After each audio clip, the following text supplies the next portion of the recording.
제가 신학교를 다닐 때에 가장 많이 배운 것이 율법과 은혜에 관한 것입니다. 그때만 해도 이제 신학생 때니까 율법과 은혜가 왜 그렇게 중요한가 사실 잘 몰랐어요. 뭐 어려운 말도 많이 쓰고 읽을 책도 많고 숙제하기 바쁘지 율법이 무엇이고 은혜가 무엇인가 그리고 어, 하나님이 우리에게 베푸신 은혜가 무엇인가 사실 잘 몰랐습니다. 우리가 구약 시대에는 율법이 지배하던 시대였죠. 율법의 특징은 하라는 거 해야 하고 하지 말라고 하는 것은 하지 말아야 합니다.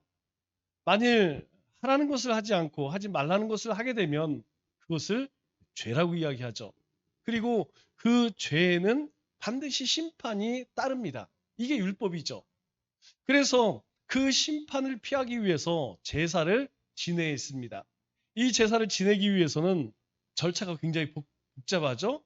우선 정결케 하고 자신을 그리고 제물을 가지고 와서 죄를 전가하여서 제사장 앞에 그것을 잡아서 그리고 제사장으로 하여금 그걸 태워서 내가 이 제물처럼 죽습니다. 그러니 나의 죄를 사하여 주옵소서. 이 방법이 아니고는 죄 사함을 받을 길이 없어요. 그러면 죄를 가지고 있으면 그 죄에 대한 값을 내가 치러야 됩니다. 그렇기 때문에 이스라엘 백성들은 정기적으로 자기가 죄를 율법을 어겼다고 생각할 때에 반드시 속죄제를 드려야 했죠. 뿐만 아니라 전 이스라엘 백성들의 죄를 하나님께 대속함 받기 위해서 사함 받기 위해서 대속죄일에 온 백성들이 하나님 앞에 제물을 드림으로 그렇게 제사를 드렸죠. 그런데 이 제사도 완전한 제사가 아니에요. 왜냐하면 내가 제사를 드리고 나가다 또 죄를 지으면 또 제사 지어야 됩니다. 불완전한 죄사함이죠. 그런데 신약 시대에는 우리가 은혜 시대라고 이야기합니다. 은혜 시대라고 이야기하는 것은 바로 예수님께서 십자가의 대속 제물이 되어 주셔서 우리의 죄값을 대신 치루어졌다는 것이죠. 그 예수님이 대속 제물되어 죽으심으로 말미암아서 우리가 구원을 얻은 것은 그 은혜로 말미암아 구원을 얻게 된 것이다. 즉 우리가 어떤 의로운 행동을 하거나 아니면 제물을 드려서 의롭게 된 것이 아니고 예수님의 그 십자가의 죽으심 그것을 믿는 믿음으로 우리가 의롭게 되었다는 것이죠. 이것을 우리는 하나님의 은혜라고 이야기합니다. 은혜라는 말은 하나님의 선물이라는 것이죠. 그래서 구원은 하나님의 선물입니다. 우리가 하나님 앞에 우리가 어떤 것을 했든 간에 그거와 상관없이 하나님께서 우리에게 주어진 은혜라는 것이죠. 여기에는 어떤 대가를 우리에게 요구하지 않으셨습니다. 그저 값없이 하나님께서 우리를 택하신 백성 삼아 주셔서 값없이 우리에게 은혜를 베풀어 주셨다는 것이죠. 그렇기 때문에 은혜 시대에 산다라는 말은 그 은혜를 품고 살아라라는 의미죠. 우리가 항상 기억할 것, 우리가 이 땅에 숨을 쉬면서 항상 기억할 것이 바로 나는 하나님의 그 은혜 가운데 살고 있음을 우리는 늘 감사해야 합니다. 그러면 그 은혜의 중심에 뭐가 있습니까? 바로 십자가 사랑이 있죠. 십자가를 빼놓고는 하나님의 은혜를 이야기할 수 없습니다. 예수님이 왜 이 땅에 오셨죠? 십자가 치시기 위함이죠. 우리의 죄를 대속하시기 위해서 십자가를 지었다는 것이죠. 그게 우리를 향한 사랑이라는 것입니다.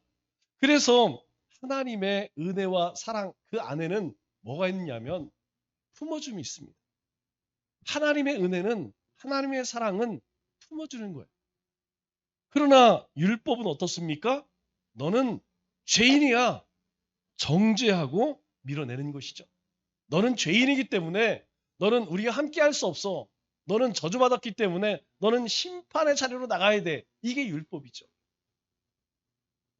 만일 우리가 하나님의 은혜를 누리고 산다면 우리는 어떤 사람이든 품어줄 수 있어야 돼. 그 사람이 아무리 못 배웠고 무식하고 그리고 사납고 그리고 악을 행했다 할지라도 우리가 하나님의 은혜로 구원을 얻었다는 것, 그것을 깨닫는다면 우리는 모든 사람들을 품어줄 수 있는 사람이 되어져야 됩니다. 그러나 누군가를 비난하고 비판하고 정죄하는 것은 여전히 율법에 갇혀 사는 것이죠. 우리는 이 각박한 세상을 품어줄 유일한 대안입니다. 여러분, 세상 누가 그렇게 품어주겠습니까? 누가 그 자신 안에 넘치는 은혜가 있고 사랑이 있어서 자신에게 자신을 속이고 자신에게 해를 입힌 사람을 누가 품어주겠습니까? 바로 하나님의 백성 그리스도밖에 없어요. 여러분, 이 세상을 품어줄 유일한 대안이 우리입니다. 우리. 세상의 소망이 바로 우리라는 거예요. 그래서 우리가 그 세상에 소망되는 삶을 살 수 있어야 한다는 것이죠. 그래서 예수님은 우리에게 기도문을 가르쳐 주셨습니다. 주기도문은 하나님의 영광을 위한 3가지 기도 제목과 또 우리의 필요를 위한 4가지 기도 제목으로 구성이 되어 있죠. 이러한 기도를 다 마친 후에 마지막 뭐라고 이야기하죠? 오늘 말씀을 보니까 이렇게 이야기합니다. 나라와 권세와 영광이 아버지께 있사옵나이다. 어떻게? 영원히. 이전 성경에 보면 대개라는 말이 있었죠? 대개라는 말은 원래 없는 말인데 우리나라에 들어오면서 붙였는데 우리가 개역 개정 4판으로 바뀌면서 빠졌어요. 대개라는 말은 왜냐하면이란 뜻입니다. 왜냐하면 하나님의 나라와 권세와 영광이 아버지께 영원히 있사옵나이다. 이렇게 이 주기도문이 끝이 나죠. 여기서 중요한 사실 하나가 무엇이냐면 주기도문의 시작이 뭐죠? 주기도문의 시작은 하늘에 계신 우리 아버지여 이렇게 시작해요. 하늘에 계신 우리 아버지여. 그리고 끝맺음은 아버지께 영원히 있사옵나이다. 이렇게 끝이 납니다. 곧 우리의 바른 기도는 무엇이냐면 시작도 하나님으로 끝도 하나님으로라는 것이죠. 우리의 시작할 때에도 우리는 그 하나님께서 우리에게 베푸신 은혜를 기억하며 그 하나님을 노래하는 거예요. 그 하나님을 높이는 것입니다. 마무리도 마찬가지라는 것이죠. 기도의 마무리도 내 할력이 다 끝나는 것이 아니고 하나님을 높여 드림으로 바로 기도를 끝내는 것. 그것이 바른 기도라는 것이죠. 그럼 신앙이란 게 뭘까요? 신앙은 그렇습니다. 신앙은 하나님에 대한 관심이에요. 우리가 신 아는 하나님을 바라본다라는 뜻 아니에요? 여러분, 우리가 세상에 살면서 누구 바라봅니까? 내 관심 있는 사람 보는 거예요. 내가 관심 있는 사람, 내 아내를 바라보고 내 자식. 여러분, 수많은 사람 가운데에서 내 사랑하는 사람은 딱 집어낼 수 있어요. 제가 그걸 어떻게 할 수 있냐면 제가 강원도 양구 이사단을 제대로 했는데 그때 한 2,000명? 1,000명? 그 정도 되는 것 같아요. 신명 교육대에서 수료하는 날 그때 어머니 오잖아요. 지금처럼 뭐 금방 갈 수 있는 길이 아니죠. 여기서 가면 이제 세종에서 가면 조천에 가서 기차 타고 서울역에 내려서 상봉동 가서 버스 타고 또 강원도 양구까지 가서 양구에서 또 버스 타고 신명국대까지 아침에 출발하면 저녁에 도착합니다. 그런데 그 많은 1,000명이 넘는 많은 부모님 가운데에서 제가 앞에서 2번째에 있었는데 한눈에 알아보겠다. 그 많은 사람 가운데 저기 우리 엄마가 저기 있구나. 딱 눈에 띄는 거예요. 정말 신기하죠?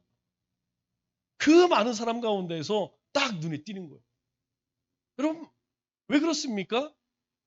저의 관심은 다른 사람 엄마는 관심 없어. 내 엄마, 우리 엄마가 왔느냐 안 왔느냐 어디 계시냐 이게 중요하지.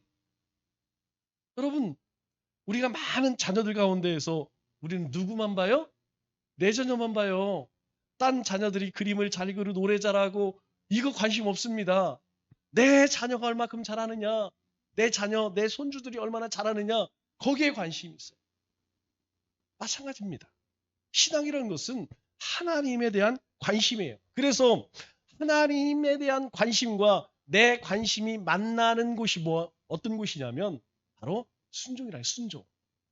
하나님께서는 우리가 이 땅에서 선한 행실을 행하기를 원하세요. 하나님은 그걸 원하십니다. 내 관심이 내가 오늘도 그렇게 선한 삶을 살아야겠구나. 여기에 관심을 가지면 우리는 말씀에 순종하는 삶을 살게 되는 것이죠. 내가 하나님께 관심을 두면 우리의 삶은 자연히 우리의 관심도 하나님의 관심으로 그렇게 바뀌어져 가는 거예요. 그게 신앙생활입니다. 신앙생활. 내 삶에 하나님의 말씀을 점점점 이전엔 담지 못했어. 내가 담아낼 수가 없었어요. 그런 그릇이 안 됐는데 이제 내 관심이 조금씩 바뀌어지면서 내 삶에 하나님의 말씀을 담아내게 되는 것이죠. 그런데 많은 사람들은 이 신앙을 어떻게 생각해요? 나를 위해서 존재하는 걸 생각해요. 하나님 없는 사람은 이야기할 필요도 없고 신앙생활하는 사람 가운데에서도 이 신앙은 나를 위해서 있다라고 생각합니다. 그런데 그게 아니라는 것이죠. 내가 외로우니까, 내가 힘드니까, 내가 병들었으니까, 내가 불안하니까 나에게 신앙이 필요하다. 그렇게 생각해요. 세상 사람들은 그렇게 우상을 섬깁니다. 사람들이 점을 치고 어디엔가 가서 비나이다 비다 하는 이유가 무엇입니까? 뭔가 필요하기 때문에, 뭔가 도움이 필요하기 때문에 가서 비는 거예요. 그러나 참된 신앙은 내 중심이 아닙니다.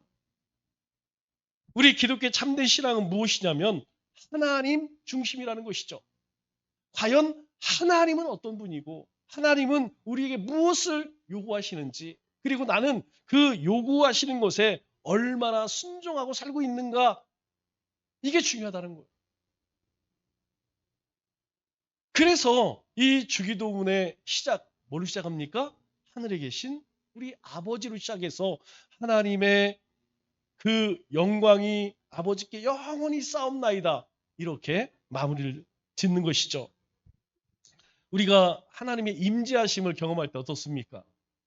여러분 우리가 어떤 때 찬양할 때에 어떤 때 막 전율을 느껴요. 우리가 하나님의 말씀 읽든지 들을 때에 어떤 말씀이 내 폐부에서 팍 박히는 그런 말씀들이 있습니다. 그럴 때 마치 우리 전기를 만졌을 때의 그 찌릿한 충격이 오죠. 감동이 옵니다. 그 하나님에 대한 경외감이 들 때가 있어요. 여러분 그때 드는 그 하나님의 임재하심을 경험하는 것 그것이 무엇이냐면 바로 하나님의 나라와 권세와 영광에 대한 발견이라는 것이죠. 하나님께서 우리 가운데 그렇게 임재하심을 내가 깨닫는 순간 하나님의 나라가 내 가운데 임하는구나. 하나님의 권세가 나에게 임했구나. 하나님의 영광이 나와 함께 하는구나 라는 것을 발견하게 된다는 것이죠. 그러면 우리가 마땅히 하나님께 돌려야 할 첫 번째가 무엇이냐면 하나님의 나라입니다. 여러분 이 하나님의 나라는 전 성경의 가장 중요한 주제예요. 하나님 이 성경의 핵심이 뭡니까? 예수 그리스도 아니에요? 여러분 왜 예수 그리스도 이 땅에 보낼 수밖에 없었는가? 그리고 보내서 어떤 일들이 일어났는가? 결국은 뭐예요? 하나님 나라라는 거예요. 하나님께서 지으신 이 땅의 모든 하나님의 백성들이 예수 그리스도로 말미암아서 하나님 나라에서 하나님과 함께 영생 복락을 누리는 것 그것이 성경이 우리에게 말씀하고 있는 것이죠. 그래서 성경 계속해서 우리에게 뭐라고 이야기합니까? 너희는 하나님의 백성이고 나는 하나님은 너희의 아버지다. 이걸 강조하고 있어요. 이스라엘 백성들에게 하나님께서 계속 말씀하는 게 뭡니까? 여러분 그 이전 아브라함 이전 여러분 그런 이야기 있을까요? 없습니다. 그러나 하나님께서 아브라함을 부르시고 그 후손들에게 하나님께서 계속 선지자를 보내시면서 하신 말씀이 그거예요. 우리 가나안 땅에 들어갈 때 하나님이 직접 그들에게 계명을 주십니다. 그들을 만나주세요. 때로는 구름기둥으로 불기둥으로 만나주시고 만나 매출하기로 만나주세요. 왜 그럴까요? 너희는 내 백성이라는 것이죠. 너희가 불순종함으로 이 광야 40년의 세월을 보내고 있지만 여전히 너희는 내 백성이라는 거예요. 이후에 가나안 땅에 들어가 우상을 섬기고 하나님께 징계받을 때 선지자를 보내셔서 하나님이 말씀하시는 게 뭐예요? 여전히 너희는 내 백성이라는 거예요. 내 백성 아니면 왜 선지자를 보내겠습니까? 왜 징계를 하겠습니까? 여전히 하나님은 이스라엘의 하나님이시고 이스라엘은 여전히 하나님의 백성들이기 때문이라는 거예요. 오늘 이 시대도 마찬가지입니다. 하나님께서 왜 그리스도를 보내셨을까요? 바로 나 때문입니다. 바로 여러분 때문에 보내셨다는 거예요. 그러면 하나님이 우리에게 말씀하시는 게 뭡니까? 예, 너희는 내 백성이라는 거예요. 우리 이거 잊어버려서는 안 됩니다. 하나님은 우리가 이 땅에서 말씀에 순종하며 살든 아니면 어떠한 삶의 모습으로 살아가든 여전히 우리의 아버지 되신다는 거예요. 내가 죄악에 넘어졌을 때에도 내가 삶 속에 즐거움이 있을 때에도 하나님을 노래하라는 거예요. 하나님 앞에 감사하라는 것입니다. 왜? 하나님은 여전히 우리의 하나님 되시기 때문이라는 것이죠. 그러므로 예수님이 바로 그 나라의 주인이십니다. 뿐만 아니라 그 이름을, 예수님의 이름을 믿는 자들에게 하나님 무엇을 줬죠? 예, 하나님의 나라를 주셨습니다. 하나님의 나라를 예수 그리스도를 믿는 우리에게 기업으로 주셨다는 거예요. 기업. 여러분 얼마나 영광스러운 일입니까? 우리의 삶은 여러분 실제는 사망에서 생명으로 옮겨진 자들이죠. 또 심판에서 천국으로 옮겨진 자들입니다. 우리의 신분이 바뀌어진 것이에요. 이게 하나님께서 우리에게 약속하신 거예요. 그래서 요한복음 5장 24절에 뭐라고 이야기합니까? 내가 진실로 너에게 이르노니 내 말을 듣고 또 나 보내신 이를 믿는 자는, 여러분 우리 이야기하는 거 아니에요? 우리는 주님의 말씀을 들어요. 그리고 그 주님을 보내신 이를 믿습니다. 우리는 하나님과 예수 그리스도와 성령님이 우리와 함께 하심을 믿어요. 그래서 영생을 얻었고 심판에 이르지 아니하나니 이미 사망에서 생명으로 옮겼느니라. 이런 하나님의 나라를 믿고 확신하며 찬양하는 것이 바로 기도의 끝이라는 거예요. 두 번째로 하나님의 권세, 우리가 마땅히 돌려야 할 것이 무엇이냐면 하나님의 권세라는 것이죠. 권세는 권능이라는 말과 같은 의미입니다. 우리가 권능은 이미 한번 배웠죠. 두나미스라는 헬라를 쓰는데, 여러분 이 두나미스에서 나온 말이 뭐예요? 다이너마이트. 이게 한 번에 터지면 그냥 폭발, 그냥 다 죽는 거예요. 그러나 이것이 힘을 잘 조정하면 어떻습니까? 엄청난 권세가 나온다는 것이죠. 즉 하나님 나라를 통치하는 힘이 무엇이냐? 바로 하나님의 권세라는 것입니다. 예수님께서는 이 하늘의 권세를 가지고 계신 분이었어요.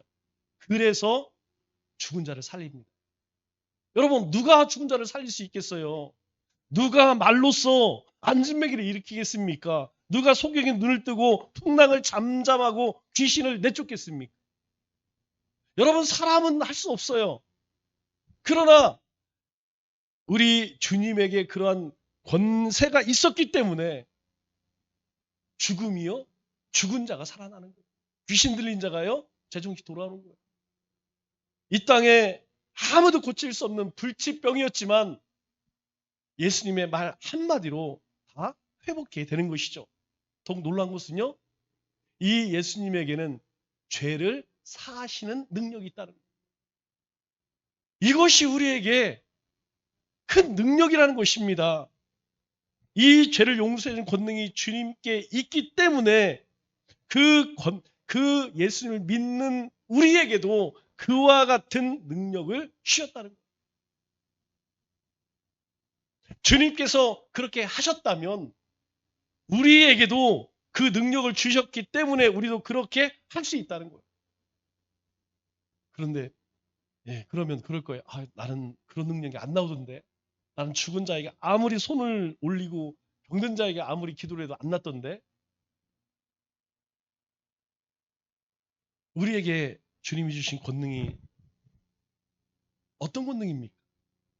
여러분 우리는 도저히 용서할 수는 할 수 없는 원수를 용서할 수 있는 능력이 있어요.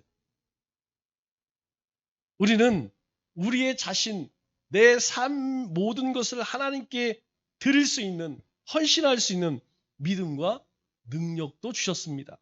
그래서 마가복음 16장 17절 18절에 뭐라고 이야기합니까? 믿는 자에게는 이런 표적이 따르리니. 우리의 삶에도 주님이 행하신 것 같은 그런 능력이 나타난다는 거예요. 그게 뭡니까? 귀신을 쫓아내며 새 방언을 말하며 뱀을 집어도 독을 마실지라도 해를 받지 아니하면 병든 사람에게 손을 얹은즉 나으리라. 주님께서 주님을 믿는 자들에게 동일한 권능을 우리에게도 주셨다라고 말씀해요. 그래서 우리는 하나님, 그 하나님 나라의 권세와 권능이 있음을 우리는 찬양하고, 그리고 그 찬양함을 우리는 기도해야 한다는 것이죠. 세 번째로 하나님의 영광입니다. 여러분, 영광이 뭐예요? 영광은 하나님 속성입니다. 하나님의 본질이에요. 하나님 자체가 영광입니다. 그래서 요한복음 1장 14절에 보면 이렇게 이야기하죠. 말씀이 육신이 되어 우리 가운데 거하심에 우리가 그의 영광을 보니. 그럼 그가 누굽니까? 예수님이에요. 예수님을 보는 것이 곧 하나님의 영광을 보는 거예요. 그것이 아버지 독생자의 영광이요 은혜와 진리가 충만하더라. 하나님의 영광은 예수 그리스도에게 나타났습니다. 그리고 그 하나님은 예수 그리스도의 삶과 죽음과 부활과 승천을 통해서 나타난 그 영광을 예수를 믿는 우리에게도 주셨다는 사실이에요. 그래서 우리만이 하나님께 영광을 돌릴 수 있는 것입니다. 여러분, 하나님께 아무나 영광 돌리는 것이 아니에요. 예수 그리스도를 통하여서 우리 가운데 그 영광이 임했기에 우리는 우리의 삶을 통하여서 그 영광을 하나님께 돌릴 수 있다는 것이죠. 그래서 그 영광은 바로 모든 성도의 참된 소망이라는 것입니다. 우리 고린도후서 3장 18절 말씀을 보니까 이렇게 말씀하죠. 우리가 다 수건을 벗은 얼굴로 거울을 보는 것 같이 주의 영광을 보매. 여러분, 요한계시록 말씀을 묵상하면서 하나님 보좌에 대한 말씀을 하죠. 요한이 그 하나님의 보좌를 볼 때에 그 보좌와 그 주변에 있던 24 장로와 네 생물, 그리고 그 둘러싸고 있는 셀 수 없는 천사들, 그들이 계속해서 영광의 보좌를 노래합니다. 사도 바울을 통해 우리에게 이야기해요. 그와 같은 형상으로 변화하여 영광에서 영광에 이르니 곧 주의 영으로, 주님의 영으로 말미암아 우리도 영광스러운 존재가 됐기 때문에 그 영광스러운 존재를 우리가 보게 된다는 것이죠. 우리가 주님을 만나는 날, 주님 앞에 서는 날, 우리는 이 영광스러운 모습으로 하나님의 영광을 직접 보게 된다는 것이죠. 그래서 참된 기도가 무엇입니까? 바로 하나님의 나라를 바라보며 하나님의 능력과 하나님의 영광을 생각하는 것. 어떻게 하면 이 세상에서 더 잘 살 수 있을까? 어떻게 하면 이 세상에서 성공할 수 있을까? 이게 아니라는 거예요. 그래서 마지막에 어떻게 끝냅니까? 아멘으로 끝나요. 이 주기도문의 마지막은 아멘으로 끝납니다. 아멘의 의미는 우리가 다 알고 있죠? 예, 그렇게 믿습니다. 그렇게 되길 바랍니다. 그래서 이 아멘에는 네 가지의 의미를 품고 있어요. 첫째는 확인입니다. 예, 저도 그렇게 동조합니다. 저도 그렇게 믿습니다. 그리고 그렇게 되길 바랍니다. 그리고 그렇게 행하겠습니다. 그리고 그 일을 제가 이루겠습니다. 그래서 확인과 기원과 충성과 헌신의 의미를 아멘이 품고 있죠. 그래서 요한계시록 3장 14절 말씀을 보면 예수님께서 소아시아의 7 교회에 동일한 모습으로 보이지 않으십니다. 우리가 에베소 교회에 보이실 때에는 이러한 분이 에베소 교회 사자에게 말하노니 이렇게 이야기. 그런데 예수님에게 책망 받았던 라오디게아, 여기는 칭찬이 한마디 없어요. 그냥 너는 뜨겁든지 차든지 내가 토해버리라. 너 정신 안 차리면 이렇게 책망받은 교회였어요. 이 라오디게아 교회를 향해서 보이신 예수님의 모습이 이렇게 이야기합니다. 아멘이시오. 충성되고 착한 증인이시오. 참된 증인이시오. 하나님의 창조의 근본이신 이가 이르되 이렇게 말씀하세요. 이 라오디게아 교회에 보이신 주님의 모습 첫 마디가 아멘이시오 이렇게 이야기합니다. 여러분 예수님이 바로 아멘이라는 거예요.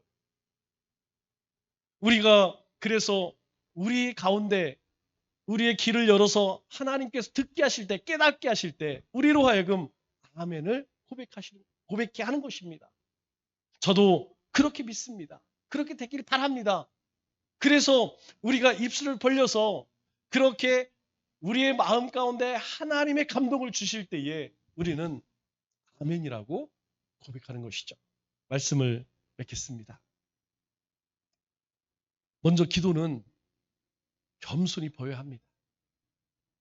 이 주기도문은 주님께서 이방인처럼 기도하는 중언부언하는 제자들을 보시면서 우리에게 가르쳐 주신 기도예요. 했던 말 또 하고 세상 사람들처럼 그냥 이 땅에서의 부귀영화만을 구하는 그런 안타까운 모습을 보면서 너희는 이렇게 기도하라 라고 가르쳐 주신 거예요. 그렇기 때문에 우리는 겸손하게 이 기도문을 잘 배워야 합니다. 두 번째로 참된 기도는 하나님을 찬양하는 것으로 시작해 하나님을 찬양하는 것으로 끝내는 것입니다. 세 번째 참된 기도는 하나님을 묵상하며 우리의 필요를 구하는 것입니다.